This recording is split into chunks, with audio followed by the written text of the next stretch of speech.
ya ahí hablamos recién antes de la charla y yo le comentaba que yo no soy hincha de Boca y... Ahí va. Micrófono acá, por favor. A ver. Mientras creo que la gente que está en el micrófono no se dio cuenta todavía. No anda el micrófono de Martín. Bueno, mientras solucionan ahí, yo les cuento que le decía a Martín que yo no soy hincha de Boca y bueno, Boca tiene algo bastante particular, que el que no es de Boca no lo quiere mucho Boca, pero sin embargo Martín es uno de esos deportistas que es un deportista que a ver si, no sé si están de acuerdo, trasciende, es patrimonio nacional, ¿no? Ese gol que decían contra Perú en esa noche de lluvia épica, el gol del Mundial, todos gritamos ese gol y todos nos ponemos contentos cuando una persona como Martín, que además de ser un deportista que digamos, a nivel propiamente deportivo lograba muchísimo, también tiene valores humanos que ha sabido expresar y comunicar. Ahora sí.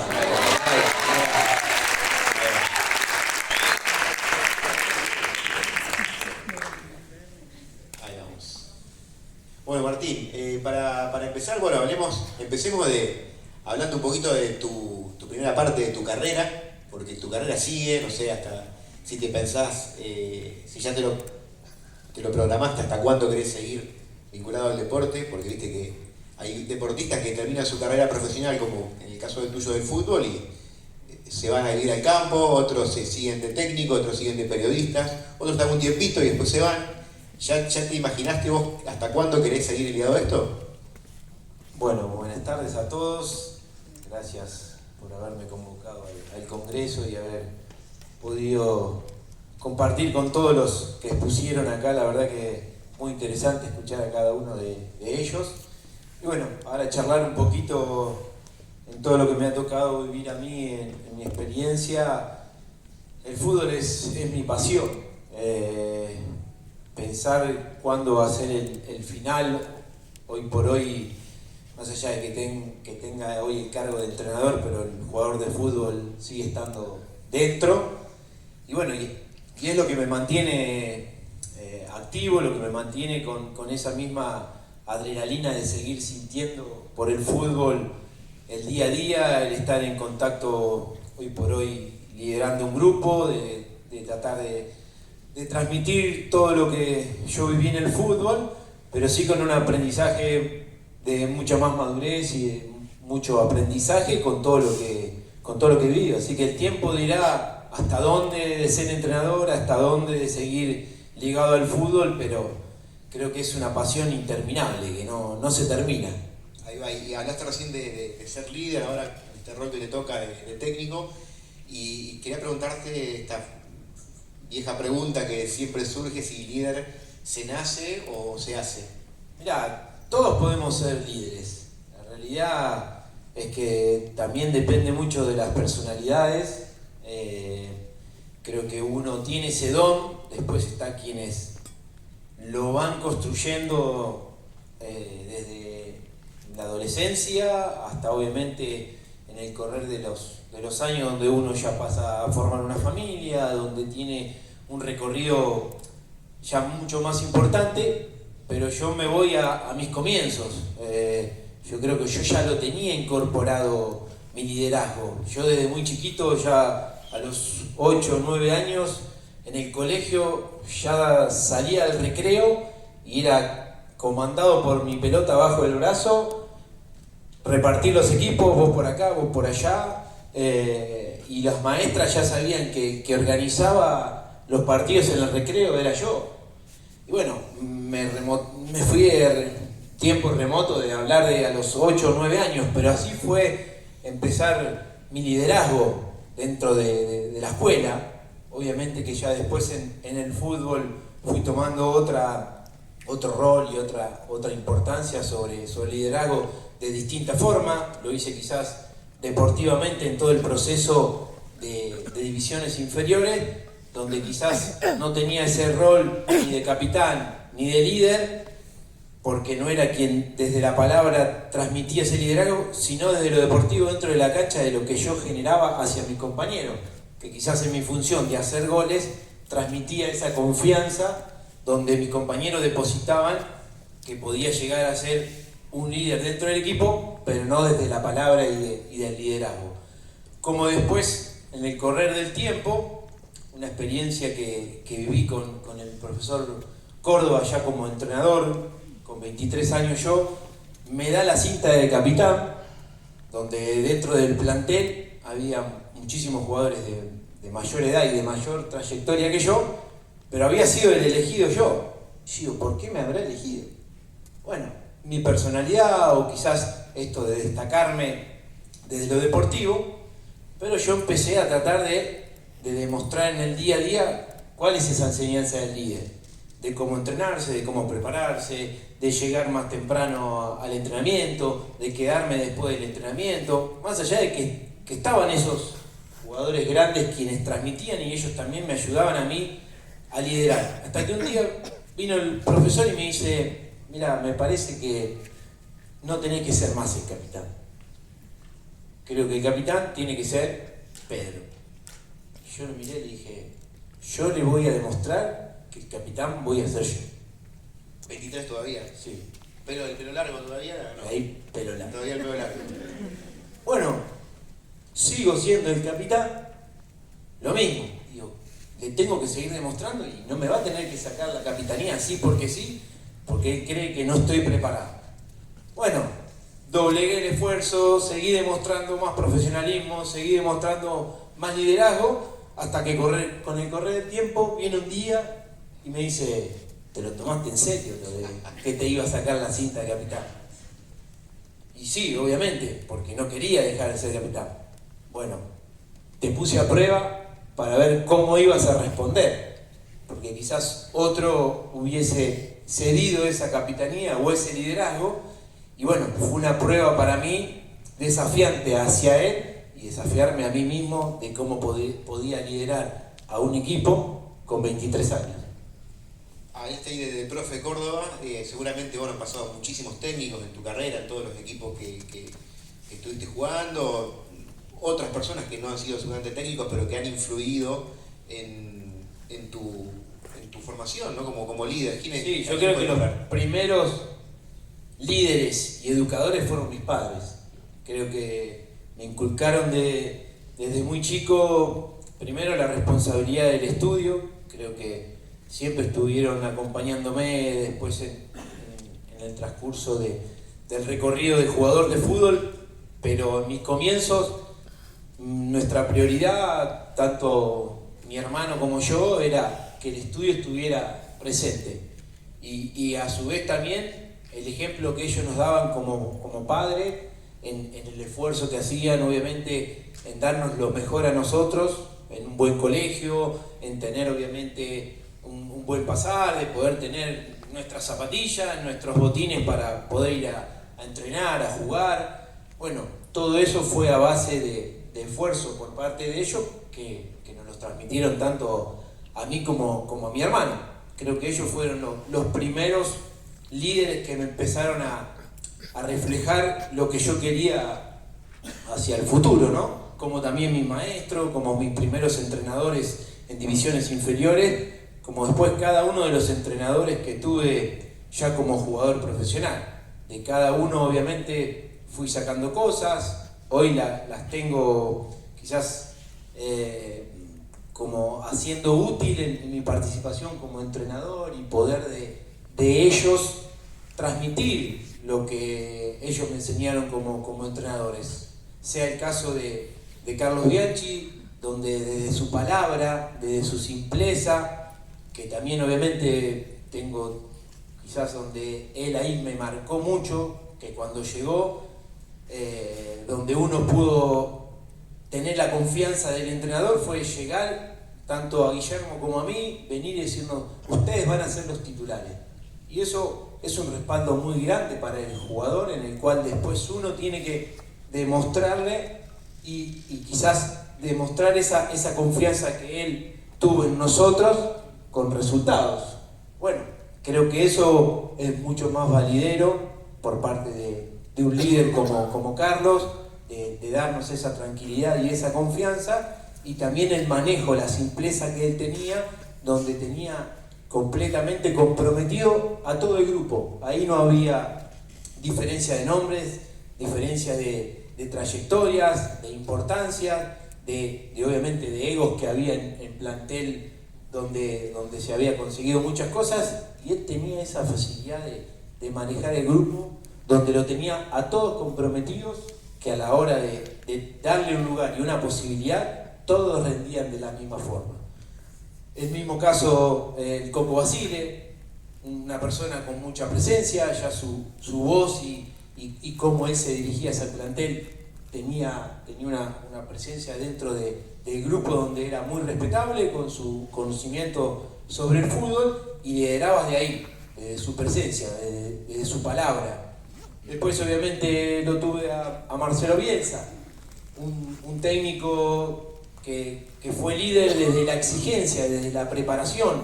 Creo que es un técnico que te lleva al límite a quererte hacer mejor en cada entrenamiento. Creo que es un líder quizás distinto al de Basile o al de Bianchi, pero sí desde una exigencia donde saber que él te prepara para jugar con los mejores, que era estar en el proceso, como me tocó a mí, de la selección argentina, y saber que uno iba a competir y se iba a medir con los mejores. Por eso te preparaba a esa exigencia. Y bueno, y después el último que es Diego, ¿no? Diego lo era todo. Diego simplificaba con su presencia la etapa que me tocó ser dirigido por él en la selección. Es como siempre digo, palabra sagrada de todo lo que Diego me generó desde mis comienzos, desde mi infancia. Su imagen, lo que transmitía al jugador de fútbol, por todo lo que nos representaba, por todo lo que nos dio él como jugador. Tuve la posibilidad de conocerlo más profundamente como persona, y él se desvivía por su pasión, que era el fútbol, y que trataba de transmitir a cada uno de sus jugadores o de sus compañeros en los planteles ese amor, esa pasión. Es lo que pude adquirir de él. Yo no necesitaba de Diego que me hablara de táctica, de cómo me debía entrenar, sino sabía que tenía que salir a la cancha y representarlo y entregar la vida por esos colores de la selección argentina. Eso te iba a decir, más allá del deporte, siempre a mí algo que me asombró de Diego era su capacidad, esto de sentido de pertenencia, ¿no? Siempre, bueno, hemos visto a Diego alentando a las Leonas, el equipo que había de Argentina, equipo que estaba Diego ahí viendo y alentando, y me parece que eso cualquier deportista de cualquier disciplina tiene que llegar, ¿no? Diego es eso, Diego creo que pasa cualquier límite en todo sentido, nos representó en todo, tanto un deportista obviamente de básquet, de vóley, de hockey, de todo lo que representa a nuestro país. Que Diego estuviera cerca y acompañando era una motivación, una inyección anímica que generaba solamente su persona. Fíjate vos, algo que no sé si te diste cuenta, dijiste, Diego es eso, porque sigue siendo.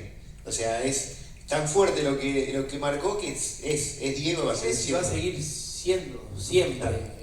Va a estar, aunque no esté con nosotros, él está. En la presencia de una persona, de la admiración, del cariño, del respeto, y que bueno, creo que quien no sienta algo que lo represente Diego como esa persona, y que el fútbol es tan representativo para nuestro país, que Diego plantó su bandera y dijo, la Argentina es esto, y bueno, creo que todos nos vemos representados por él. Totalmente, totalmente.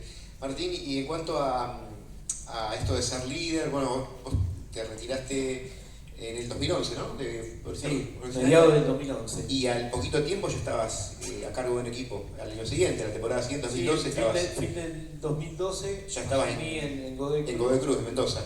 ¿Cómo fue ese proceso, ¿no? De dejar de ser, a ver, más allá de que vos podías tener un rol de líder, como dijiste, ya de chico, de estudiante, de los 23 años, siendo el capitán, pero bueno, no es lo mismo ser el líder con la cinta de capitán que ser el líder como técnico y como cuerpo técnico. ¿Cómo fue ese proceso y cómo lo transitaste, cómo llegaste ahí, cómo decidiste tan rápido por ahí meterte otra vez en esto? Bueno, primero en el 2008, cuando tuve la última lesión, bueno, me puse a hacer el curso de entrenador sin pensar, obviamente, que cuando terminaba mi carrera iba a ser entrenador. Perdóname, fue la lesión de Boca. Sí, no la del Betis. No, la de España fue en el 2001. Antes, mucho antes, claro. La famosa del tapial que se cae. Y fue la fractura de tibia y peroné. La lesión que hablas es la de Boca que después volvés a... En el 2008. Entonces en ese parate fue como que bueno, aprovechemos el tiempo para hacer algo, sabiendo de que bueno, era mi tercera lesión importante y ya a mis 34 años uno nunca sabe de cómo va a volver, de cómo se va a recuperar, si va a volver a lo exigente que era yo con mi estado físico y a cómo poder rendir para cada entrenamiento, para cada partido. La verdad que no lo sabía. Entonces bueno, se dio la oportunidad de hacer el curso. Tuve la suerte después de volver, jugar casi 3 años más, mundial, vivir todo lo que viví en el mundial y muchas cosas más importantes también en el proceso de Boca para finalizar ahí mi carrera. Pero bueno, ya a partir del 2010, después cuando vuelvo del mundial, que yo dije, bueno, voy a jugar mi último año, empecé a trabajar con mi psicóloga ese post-retiro, en el cual qué iba a hacer de mí, o qué me iba a proyectar, o cómo iba a ser ese duelo de un día para otro, dejar de competir, dejar de entrenar. Bueno, fue todo una preparación a donde me enfoqué, que quizás lo más cercano y lo que a mí me podía llegar a transmitir esa misma adrenalina de lo que yo siento por el fútbol, era ser entrenador. Bueno, la decisión estaba tomada, me retiré, me tomé un tiempo de hacer ese duelo, de aislarme un poco del fútbol y bueno, con el pasar del tiempo me empezó a picar el bichito. Yo ya en mi casa no puedo estar, el tiempo ya no lo podía ocupar, más allá de que me seguí preparando, de que seguía obviamente con lo del entrenador, haciendo viajes, estando en reuniones con otros entrenadores, pero yo ya quería estar en campo, yo ya quería... Bueno, surgió la posibilidad de dirigir Godoy Cruz y quizás lo que yo creía que había liderado mucho como capitán dentro de un equipo tan importante como Boca, de todo lo que yo había vivido, de todos los entrenadores importantes que había tenido y que de ellos había sacado cosas, creía que de esa manera podía seguir manejando y liderando un grupo de jugadores. Y fue un error, porque yo todavía seguía teniendo el jugador adentro. Entonces, desde la cercanía con el jugador, que ellos también me veían como el jugador que había sido hacía muy poco y tan referente para ellos, que había un trato tan cercano en el cual yo no mantenía esa distancia de líder y de jugador, porque seguía sintiendo lo mismo que me pasaba como jugador.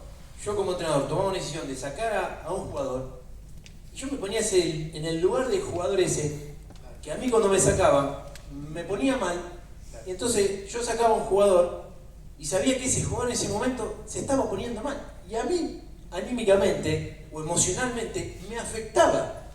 Entonces yo lo hablaba con mi gente, lo hablaba con la psicóloga, y digo, no puede ser, no puedo sacar a un jugador porque el jugador está mal, se pone mal, pero el que se pone mal soy yo. Entonces, algo tengo que cambiar. Bueno, fue así, pasó todo el año de Godoy Cruz, me tocó también Arsenal de Sarandí, y lo mismo, yo seguía muy cercano, tenía quizás el error de que hasta a veces me ponía a trabajar con ellos a la par, haciendo trabajos. Hacíamos trabajo de definiciones y yo definía como uno más y le decía, vos tenés que definir así, la tenés que meter allá. Y como que los jugadores decían, bueno, vos ya lo hiciste, explícamelo de afuera y no me sobré con que la tengo que meter allá en el ángulo. Y bueno, hasta que entendí o me di cuenta de que tenía que seguir aprendiendo muchas más cosas de lo que yo creía que ese liderazgo ya lo tenía incorporado. Entonces me vino bien salir quizás del país, irme a Chile, y bueno, tuve 2 años y medio ahí en Chile, que obviamente el sostener el trabajo durante mucho tiempo y que eso me dio lugar a mí a empezar a trabajar de todo lo que iba sucediendo, me tenía que dar cuenta que en definitiva era el rol que yo había querido ser y que había asumido, que era empezar a tomar decisiones sobre un grupo y sobre personas en el cual yo tenía que empezar a intentar transmitirle cuál era mi idea, cuál era mi manera de pensar, de cómo jugar el equipo, de cómo poder ayudarlo a ser mejor cada día, de obviamente inculcarle esa educación y esos valores de convivencia que yo quería como líder que el grupo tuviera, priorizando de que el buen trato, el que ellos se llevaran bien, empezar a conducir desde ese lado, me iba a llevar a lograr lo que yo quería. Liderar principalmente con una idea, no con la idea del jugador, con la idea del entrenador, que fui adquiriendo con el correr del tiempo. Fue así donde logré empezar a tomar decisiones donde no me afectaba lo emocional. Y eso fue liberarme por completo. Y hoy por hoy me siento un entrenador mucho más maduro, mucho más hecho y quizás ya preparado para las grandes posibilidades. Y yo te digo, bueno, por ahí no lo ven ustedes, pero Martín estaba acá delante de todo, yo no sé qué te pasaba por la cabeza, porque te veía tan atento a todo lo que los otros deportistas que ponían estaban hablando, y yo me imagino, este tipo está queriendo aprender y sigue, ¿no? Y esto me ayuda, ¿no? Yo creo que esto vine más allá de... Viniste a la mañana temprano, viniste tempranito sí, y estás acá. Porque creo que es importante escuchar a todos. Yo creo que también que se habló del tema de lo que nos tocó vivir y pasar en la pandemia. Y también en ese tiempo creo que todos nos abrimos un poco más a poder transmitir nuestros conocimientos, nuestras ideas, nuestras experiencias, los cuerpos técnicos. Bueno, muchas de estas charlas por Zoom con otros cuerpos técnicos, viviendo las experiencias de lo que era una pandemia. Yo en esa época no estaba dirigiendo, pero cómo otros cuerpos técnicos trabajaban en medio de una pandemia, cómo eran los tiempos, cómo se manejaban con el grupo, cómo era el día a día. Bueno, todo eso es un aprendizaje. Los cuerpos técnicos se abrieron, porque antes era como, no, yo tengo mi idea, yo me cierro, yo no quiero largar nada, yo no quiero que los demás sepan qué hago. Y la verdad que en el fútbol no hay misterio. Cada uno trabajamos todos muy parecidos, cada uno tiene distintas formas de ser y de transmitir. Yo soy una persona muy auténtica, soy muy frontal, soy de ser muy directo con el jugador, me gusta ser cercano, pero bueno, todo eso lleva a que nos haya abierto la cabeza, uno pueda seguir aprendiendo, uno pueda seguir escuchando otras cosas, quizás uno no la tiene incorporada, pero sí que me ayuda, como hoy, haber escuchado a Silvio, a Paula, recién a Belén. Todas sus experiencias son buenísimas para seguir uno creciendo y seguir fomentando lo que uno quiere, ser cada día mejor. Bueno, a los que venimos todos, y ahora también te veía ahí como uno más del público escuchando, así que ellos también te están escuchando vos ahora y están aprendiendo todo de vos, ¿no? Y la última, porque ya tenemos ahí el relojito que nos va apurando, lo mismo que decía antes con Paula, que podríamos quedarnos, ¿no? Creo que estamos todos ahí escuchando. Nos podemos quedar 2 horas más, pero tenemos un tiempo y quería preguntarte acerca de qué es lo que vos querés que se lleven las personas que trabajan con vos, que son dirigidos por vos, que le dejes como legado, qué te gustaría que quede como legado. Principalmente todo pasa desde el respeto, desde la convicción que cada uno tiene que tener. Creo que hablábamos del éxito, y ¿qué es el éxito? ¿Solamente levantar la copa? ¿Eso es el éxito?